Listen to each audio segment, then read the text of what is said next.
This video is brought to you by Squarespace, the best all-in-one platform for any of your website building needs. Hey guys, it's Celestia, and my brain is completely destroying my art. I mean, usually, but more lately than normal. More specifically, my special interests are destroying my art. If you're unfamiliar with the term, let me explain. I spent the majority of my life with a diagnosis of OCD until recently learning that this was, in fact, a misdiagnosis, and I'm actually on the autistic spectrum, which explained a lot and was incredibly helpful to learn. And one thing a lot of people on the spectrum experience is the development of special interests. To reduce a complex concept to a simple summary, we basically just can't enjoy our favorite things a quote-unquote normal amount. We end up obsessed with them to the point that engaging with them is practically what our lives revolve around. Everyone with special interests experience this to different degrees. I mean, it's called a spectrum for a reason, but for me, ever since I was a kid, it's been pretty all-consuming. I lost friends all throughout my childhood because I was only ever interested in talking about whatever special interest was currently running my brain. If it was Animal Crossing, for example, which took up most of my younger years, I would only ever want to spend time with friends if we were talking about it, playing it, or doing something that pertained to it, like the full month I spent trying to convince my friend to design Animal Crossing outfits in our notebooks together. For the entirety of high school, I only hung out with people who liked Death Note, and spent all of my time talking about it, drawing fan art of it, reading it, watching it, cosplaying it, blogging about it. It was impossible to be my friend if you didn't like Death Note, because my life revolved around it and I would only have any interest in socializing with you if you liked it even vaguely as much as I did. And people, rightfully so, don't tend to like that. We talk about our special interests lovingly because we do love them, often more than almost anything else. But that shouldn't suggest that having them is always a positive experience. Not being able to enjoy your favorite things without devoting the entirety of your attention, life, and time to them can be really unhealthy and detrimental to other aspects of your life. And in this video, we're going to be talking about how they've been detrimental to my art in particular, because it's been driving me insane even more than usual lately, and I just need to rant about it. But before I start ranting, because God knows I can't stop, let me take a moment to thank today's sponsor, Squarespace, a longtime partner of this channel. Regular viewers definitely already know that, in my opinion, Squarespace is the best all-in-one website building and hosting platform out there, an opinion that I've formed over years of using them to design and host both my personal Duchess Celestia portfolio website and my art studio website, way before I started working with them on the channel. Both sites were brought to life by their unique, versatile templates, which not only streamlined the web design process, but also made it fun. Squarespace has a library of templates that accommodate pretty much every possible need you could have, from portfolios and blogs to landing pages and online stores. And you can edit them using their Fluid Engine, a cutting-edge website design system, which provides an effortless and intuitive drag-and-drop interface for customizing every part of your site. On top of that, Squarespace simplifies print-on-demand and e-commerce integration, allowing you to effortlessly transform your site into a fully functional online store, which is something that I know a lot of artists need. They even offer the ability to create exclusive members-only areas for premium content. Whatever you want your site to be, whether that's a beautiful portfolio or a place to sell your art, you can make it on Squarespace. And you can get a free trial to test it out yourself right now by going to squarespace.com/DuchessCelestia, linked in the description, and use code DuchessCelestia for 10% off your first domain purchase. Thank you so much to Squarespace for sponsoring today's video, and please go check them out. Okay, all that aside, let's get into the ranting. So, as I said, I love my special interests. I love them a lot. I love them so much that the only things that bring me joy are things that relate to them. To the point that if I'm not engaging with that interest for the vast majority of my day, I legitimately feel depressed. Not sad or bored or uninterested, deeply depressed to the point that I'm not able to find any joy in anything. My interest level in each one shifts depending on what I'm currently engaging with. So, for example, up until recently, my primary special interest that was receiving 100% of my attention was Bungo Stray Dogs. As can be pretty clearly seen in the art I was posting, in the secret sketchbook filled with Chuya studies, and the Fyodor art in the speed paint you're watching right now.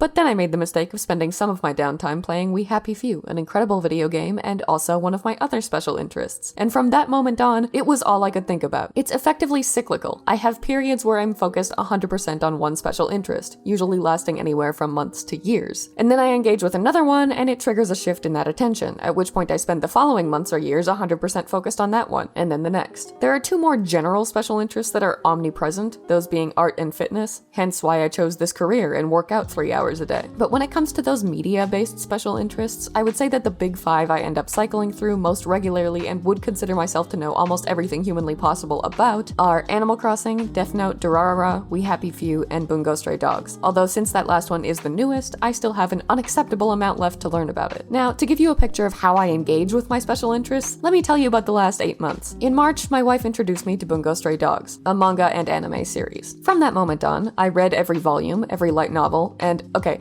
every major character is named after a famous historical author and has an ability that's named after one of their books. Read all of those too, many of which I'd already read and ended up rereading anyway. Then I reread the light novels twice, read the alternate universe spin-off manga, and watched the anime and the movie 5 times. I filled a sketchbook with studies of one of my favorite characters, drew characters from it for speed paints whenever I possibly could, created Pinterest boards of images that reminded me of my favorite characters constantly, used quotes from the light novels in videos to explain concepts and mentioned the series every chance I got, and rushed through any and all art that wasn't BSD related so that I could draw fan art of it instead. Every aspect of my life had to, in some way, be related to Bungo Stray Dogs, and as that exhaustive list makes clear, that impacted my art heavily, and it always does. Now that interest has shifted back to We Happy Few, that's being made obvious all over again. When I first found We Happy Few and had my life absolutely overtaken by it, I played every early access release, found every single piece of lore, scraped the game's files for hidden or cut content, documented it all online, used console commands to access every corner of the in-game world, made an Animal Crossing New Leaf town modeled around it, discussed it online at length, followed every update like a starving dog desperate for a bone, bought the time capsule, which is like a big bundle of merch and exclusive lore, bought the art book and read it many, many times, watched the game's documentary, filled notebooks with character analyses of all of my favorite characters, arranged an entire charity zine dedicated to it, which I contributed 6 full art pieces and a set of button designs to, and spent all of my free time replaying every game mode available over and over again. At the time of writing this, Steam has me clocked in at over 628 hours of gameplay. I know everything there is to know about this game because it ran my life for years, and now it does again. I'm redrawing all of those old zine art pieces now, and I'm planning to make a bunch of new ones and release a new zine with both new and old pieces combined. You'll be seeing that in speed paints to come, I'm sure. Because fortunately, YouTube being my job means that I can make fan art obsessively since it's technically for work. I need speed paints for my videos, and making that fan art fulfills that need. It was harder last time when I was balancing finishing high school and trying to survive a dangerous living situation alongside my engagement with the game. I'm grateful to be in a position where making art based on my special interest is something that helps my career rather than inhibits it, especially when I know that a lot of people aren't so fortunate in that regard. And I love doing it. I love every moment spent making art inspired by We Happy Few, and in that way, it being my special interest is an amazing positive rather than a negative that's destroying my art. It makes me happy, it motivates me to create art that I love, and it pushes me to improve in order to bring the ideas that the game inspires in me to life. In those ways, being that obsessed with it is a benefit to my art, not a detriment, and I will absolutely acknowledge that over the years, my special interests have motivated me to make so many pieces of art that I loved, and commit to my growth as an artist so I can make better art inspired by them. People wouldn't have special interests if having them didn't bring them joy. That's kind of the whole point of them. The problems with them arise from the fact that for a lot of us, they're the only things that bring us joy. Anyone who knows We Happy Few is going to find it very amusing that I talk about joy so much in this video, but the vast majority of you probably don't, so whatever. Anyway, while I'll happily and wholeheartedly acknowledge that my special interests have had an undeniably positive impact on my art, I am also at the very, very end of my rope when it comes to the negative impact that they're also having. Art is one of my special interests, so I made it my career. But because I can't make art without making it obsessively, it's pretty much all I do. If I'm not drawing digitally for my channel's speed paints, I'm sketching, doodling, painting, planning new pieces, getting references, watching tutorials, and making Pinterest boards of other artists' work to study for inspiration. I love art, but it being my special interest means it's pretty much my entire life. Everything I do revolves around art in some capacity, so it's not just my job or my hobby, it's who I am as a person and all I spend my time doing. Even if I didn't need to spend all of my time working to keep up in hustle culture driven late stage capitalism, I still would because I have to according to my brain. In that regard alone, art as a special interest is hurting my art because the amount of time I spend making it is just objectively unhealthy. Not to mention the fact that because my life revolves around art, I hold my art to a ridiculously unreasonable standard of quality. I need to make art, so that art has to be perfect, and it isn't. I'm not as good of an artist as I feel like I need to be in order to properly engage with it as a special interest, and I don't think I ever will be. So there's also that constant insecurity and self-hatred after finishing each piece. I'm simultaneously constantly burnt out from drawing all the time, and also filled with more ideas than I have time to draw and a desperation to draw them all immediately. I hate my work and think I'm a terrible artist while also loving the artistic process so much that I feel like I need to spend every waking moment making more and getting better. It's exhausting, and it's led to a relationship with art that is so far from healthy that it's not even funny, and I will laugh at anything, especially at my own expense. But that's just when you consider the detriments of my having art as a special interest on my work. I can live with those, not healthily, probably, but live nonetheless. It's the impact effect my other special interests have on my art that's really getting to me. See, like I said, loving We Happy Few led me to make a ton of art that I absolutely adored, and it's leading me to remake all of it now and more, which is something I know will make me incredibly happy and lead to my improvement as an artist. Loving Death Note was what made me make my first piece of fan art. Loving Animal Crossing pushed me to draw a whole sketchbook of outfit combinations as a kid. These special interests do motivate me to create in a way that nothing else ever could. And I love that. I'm grateful for that. But they mean that for the duration of my obsession with them, the only art that I enjoy making is art that pertains to them in some way. See, I want to draw other things. My webcomic is deeply important to me and is a project that I desperately want to complete because I'm sincerely passionate about it and it's very personal to me. I've been planning the story and character designs of a manga that I've wanted to write since I was 17, and it's so fleshed out that I have a whole world built around it that I know better than the world I live in. There's an Omori-inspired video game that I've been working on for 3 years and that I'm so excited about that I've filled notebooks with concept art and ideas and maps. I've been planning an art book based on yokai-inspired characters interacting with Japanese urban settings being overtaken by nature for almost a decade. I have an art journal I want to express my feelings and work through trauma visually in, pictures of flowers I've taken with the express purpose of painting them, and a sketchbook that I bought to fill with sketches of my favorite moments of my life. These are things that I passionately, desperately want to create, things that pain me not to create because of just how much I want to, but I can't, at least not anywhere near as often or as quickly as I want to, because of my special interests. When I'm in full-fledged special interest hell, which is most of the time, I can want to work on those things all I want, but I know that working on them wouldn't bring me any joy regardless of that desire, because they don't pertain to whatever special interest I'm currently fixated on. There's something in my brain that will only give me dopamine if what I'm doing at least tangentially relates to it. So any work I do on those other unrelated projects, even if I consciously want to do it, feels like an unbearable chore. And I can tolerate those chores when they're for work because I know I have to. I know I have to write this script right now and spend hours recording it and editing the video and starting the whole process over again next week, even though all of that time is spent being absolutely miserable. Because if I don't, I won't be able to pay rent. But I don't have to do those side projects to survive. And if I'm already being drained mentally by getting absolutely no joy from aspects of my work that take up the majority of my time, my existence would be too exhausting and joyless to bear if I spent the remaining time on yet another thing that brought me no joy. I have to engage with my special interest through my art instead because it makes the rest of my job bearable. So while I want to draw other things and work on those projects, and I want working on them to give me that same joy, I know that it doesn't, and that means that I can't motivate myself to work on them anyway, at least not often enough to make any meaningful progress towards finishing them. I'm so passionate about those ideas and so desperate to bring them to life, but because of the obsessive nature of my special interests, the process of actually bringing them to life is so unbearably dull and draining to me that it's a chore that I struggle deeply to motivate myself to do. It doesn't help that making art my job means that those side projects are pushed down even further on the priority list by side projects that are profitable, at least immediately profitable, because at least I want to do those passion projects that I just listed, even if I wouldn't enjoy doing them. Making art my job means constantly trying to make income from a variety of different sources, meaning that I also have an entirely separate list of side projects that I don't want to do, would bring me no special interest joy to do, but have to do in order to survive in an increasingly expensive world. I don't want to make Procreate brushes or stamps. I don't want to do commissions. I don't want to do graphic design. I don't want to make merch designs. All of those are side projects that immediately produce income, so I have to prioritize them. So when I have time outside of my marketing job, my work for my channel, and have gotten enough dopamine from drawing special interest related art to have energy to work on something else, 99% of the time, it has to be one of those profitable projects and not one of the ones I actually want to work on. I don't know, I feel like I'm just doomed to never be able to bring all of the ideas that I have to life. Like these projects will never get finished because they'll always come last, even if it does mean I'm still creating other work that I love that relates to my special interests. It's like a double-edged sword. Having special interests means being motivated to create way more art than I otherwise would have, because it's inspired by it, and derive immense joy from doing so. It means I can connect with something that I'm deeply passionate about creatively, and improve my skills as an artist in the process. But it also means that I'm constantly very, very limited in what I can draw, or at least derive any enjoyment from drawing. It's like I'm trapped in a creative box at any given moment, and while that box is full of beautiful things and happiness, I can't leave it. I know my special interests are holding me back as an artist, and that my career is suffering as a result, because those projects are the ones that would make me more successful in the long run. But I can't change the way my brain works to fix it. I mean, fix it is a harsh word. I'm not saying my brain is broken, nor that anyone else's is if they struggle with the same dilemma. I'm just saying I wish I could enjoy things in moderation, at least enough so to allow for balance in my life rather than just extremes all the time. In conclusion,